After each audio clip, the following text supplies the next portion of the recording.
என் லைஃப்பில் இந்த மாதிரி ஒரு பெயின்ஃபுல்லான ஒரு சுச்சுவேஷனை நான் ஃபேஸ் பண்ணதே கிடையாது. மனசு முழுக்க வலி வலி மட்டும்தான்.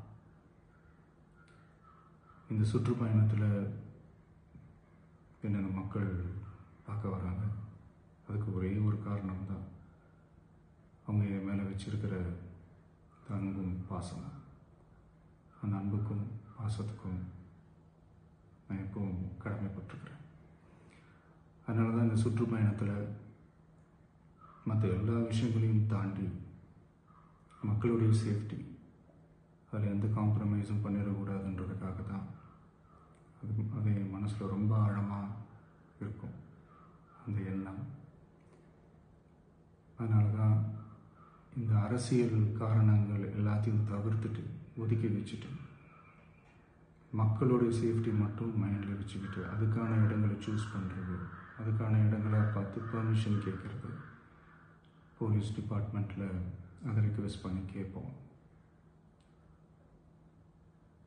ஆனால் நடக்கக்கூடாதது நடந்துருச்சு.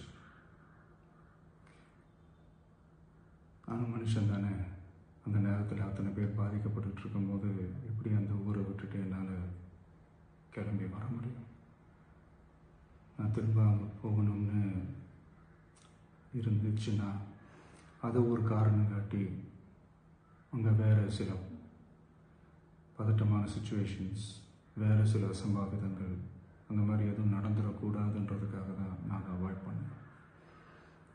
இந்த நேரத்தில் சொந்தங்களை இழந்து தவிக்கிற அத்தனை குடும்பங்களுக்கும் என்னுடைய ஆழ்ந்த இரங்கலை தெரிவிச்சுக்கிறேன். எனக்கு தெரியும், என்ன சொன்னாலும் இது ஈடேயாகாதுன்னு எனக்கு தெரியும். ஹாஸ்பிட்டலில் ட்ரீட் பண்ணிகிட்ருக்கிற எல்லாருமே சீக்கிரமாக க்யூர் ஆகி வரணுன்றதை இந்த நேரத்தில் நான் வேண்டிக்கிறேன். கூடிய சீக்கிரமே உங்கள் எல்லாரையும் நான் சந்திக்கிறேன். இந்த நேரத்தில் எங்களுடைய வலிகளை, எங்களுடைய நிலைமையை புரிஞ்சுக்கிட்டு எங்களுக்காக பேசின அரசியல் கட்சிகளை சார்ந்த நண்பர்கள், தலைவர்கள் அனைவருக்கும் என்னுடைய நன்றியை தெரிவிச்சுக்கிறேன். கிட்டத்தட்ட ஒரு 5 மாவட்டத்துக்கு பிரச்சாரத்துக்கு போனோம்.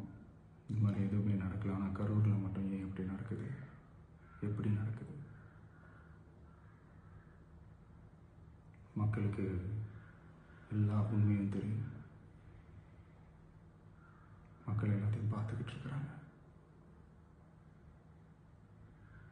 கரூரை சேர்ந்த அந்த மக்கள் அந்த உண்மையெல்லாம் வெளியில் சொல்லும்போது எனக்கு கடவுளே நேரில் வந்து இறங்கி அந்த உண்மைகள்லாம் சொல்கிற மாதிரி எனக்கு தோணுச்சு.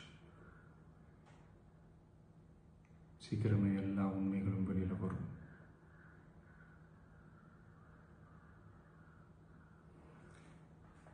எங்களுக்கு தரப்பட்ட இடத்துல நாங்கள் போய் அந்த ஸ்பாட்டில் நின்று நாங்கள் பேசிட்டு வந்தோம். அதை தாண்டி எந்த தவறும் எங்கள் சைடில் நாங்கள் எதுவும் செய்யலை. பட் இருந்தாலும் எங்கள் கட்சியை சேர்ந்த நிர்வாகிகள், தோழர்கள் மேலே எஃப்ஐஆர், அது மட்டும் இல்லை சோஷியல் மீடியாவை சேர்ந்த நண்பர்கள், தோழர்கள் அவங்க மேலே எஃப்ஐஆர்லாம் போட்டு இப்போ பிடிச்சிக்கிட்டு இருக்கிறாங்க.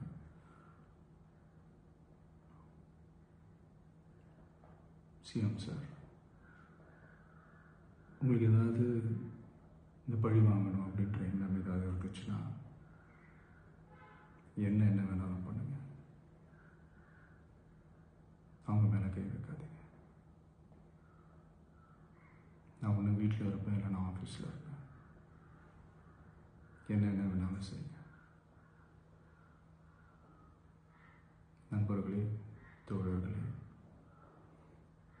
நம்மளோட அரசியல் பயணம் இன்னும் ஸ்ட்ராங்காக, இன்னும் தைரியத்தோட கண்டினியூ ஆகும்.